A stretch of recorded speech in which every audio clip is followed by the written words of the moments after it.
Welcome back.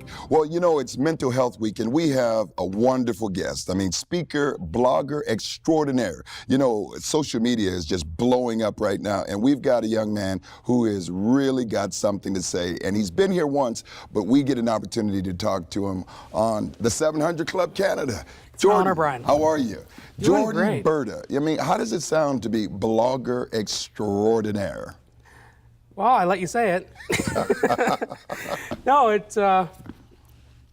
part of me didn't think this day would ever come. Yeah.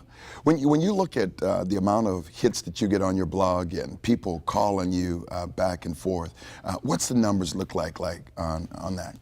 So far, since we launched the podcast about 6 months ago, we've reached about 1,500 people so far. Wow. And now you're talking about something that's going viral, and it's the unspoken word as well. It's called the Unspoken Conversation. And you know, you're talking about some really interesting stuff. I mean, it's talking about mental health, and it's talking about really depression and bringing it out in the open. Talk to us about this unspoken conversation and how it came about.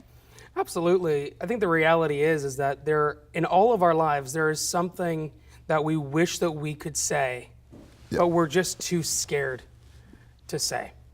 I was sharing with Laura Lynn on Monday that there was an experience when I had gotten diagnosed with an anxiety disorder.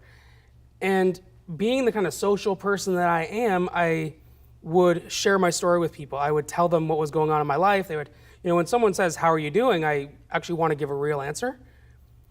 And so I would be saying things and I'd be telling a bit of my story and what I was going through, and I would get two responses. One would be, "Me too." This even happened before we were on air. Someone asked me what I was on the show about, and I shared mental health, and I told a bit of my story, and immediately this person said, "Oh, yeah, I have a close family member that had dealt with this." Yeah. And that proves my point, I think, that this is so important, but people don't feel empowered to talk about it. And is that what your message is, really to empower people through your blog, The Unspoken Conversation? You got it. And the other response that people would give would be just what I would call the wrong answers, the platitudes, you know. "Oh, well, just pray about it more and you're going to be okay." Or, you know, I can't even count all the stupid things that people said to me. Yeah. But the fact of the matter is that when you are empowered and encouraged to share your story, you're much more likely to do it than just hearing statistics and facts. Yeah, you know, it's important because when you talk about the facts, and they're so important as well, and the tsunami that they believe that's hitting this generation, right now, children between the ages of 16 and 24, young adults, 1 in 5 are committing suicide. We hear people like Michael Landsberg, and he's come out in the open, Clara Hughes, Olympic athletes, but now we're talking about an unspoken conversation in the church. Why is that different? I think people want to assume that God is just going to take care of it and that they don't have to be proactive. It seems like it's just an easy way to get out of it, to just not have to deal with something that's, you know, maybe controversial in someone's mind or uncomfortable because they don't want to be judged. They don't want everybody looking at them every Sunday thinking, "Oh, well, you know, I know that about them." You know, and it's interesting because I believe that you hit a very important point. If we really knew the people we were sitting next to, would we really want to sit next to them? And now you're talking about, let's be real. I think if we're going to be real anywhere, we've got to be real in church, because God doesn't say, you know, get cleaned up and come to me, but he says, come as you are. And I will work with you. Now, there's a process in that as well, because I love your conversation, because what you're asking is this: when did you start noticing the inner struggles? Now, why is that an important question that needs to be asked? Because the first step to making a change in your life is knowing that a change needs to be made.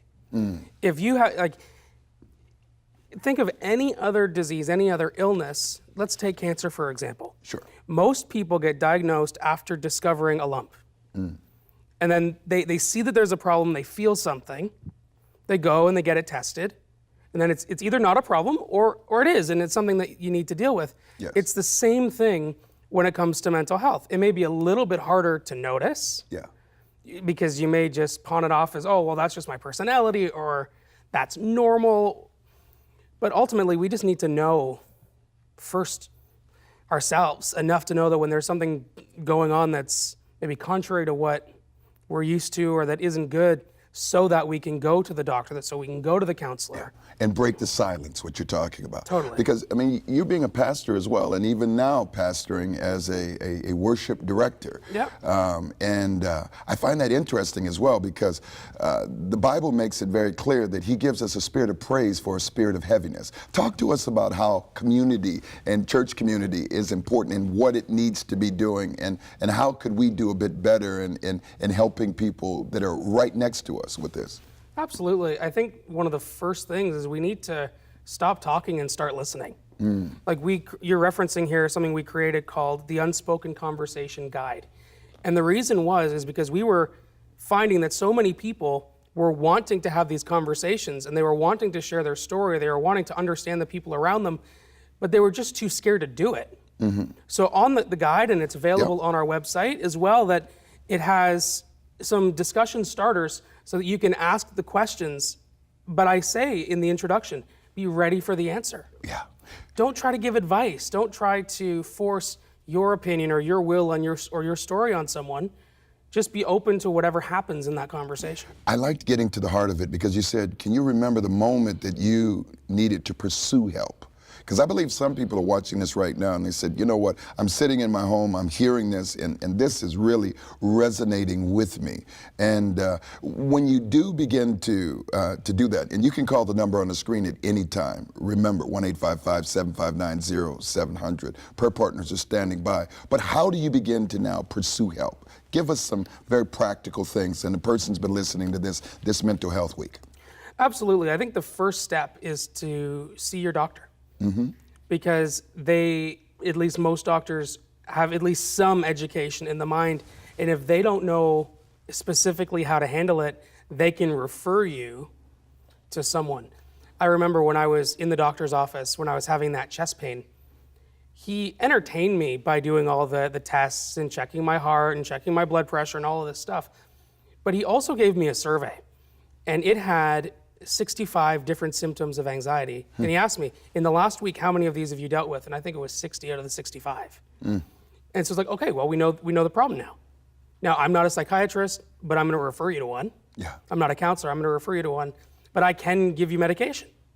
So I think pursuing help is knowing that it's beyond you. Yeah. That you need to go to someone, that you need to ask for it. Because it's not going to come running for you. You know, I love this open conversation that we're having, and it's so important that this unspoken conversation not just have 1 week, but it continues on as well. How does worship play as medicine in your life? Absolutely. I think that music in itself has been the single greatest calming thing for me. Because it doesn't matter where I am, which home I was in, which car I was driving, what situation I was in, I have always had those moments with God in worship. And so I love being able to get up on a Sunday morning and lead. I even produced a song that's available on our website as well, talking about my journey. Yeah. And it's so soothing to be able to just calm down, give it to God, and know that you're held in the palm of his hand. Why don't you sing something for us that you gave me a little taste of it earlier. I think everybody else needs to touch that as well. Sure, and this is actually a song that I wrote, and the chorus says this: hope says wait, don't give up, redemption story isn't done. Hope says trust, just be still, he is working where you are.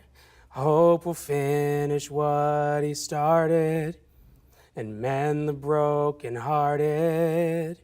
Hope says wait, so we wait for you. My goodness. And you know, I love hope because it's an anchor for the soul. You know, Jordan, Berta, I believe that you have not only been a breath of fresh air, but I believe the best is yet to come as well. Because what we're touching on, So many people identify. I lost my sister to suicide, and I swore that I would never keep silent about it again. Thank you for being here. Thank you, Brian. It's been an honor. What a privilege. And you may need also a little bit more attention as well as support. 1-855-759-0700. Prayer partners are standing by even as we're off the air. And until next time, remember, do not conform to the pattern of this world, but be renewed by the renewing of your mind. God bless you.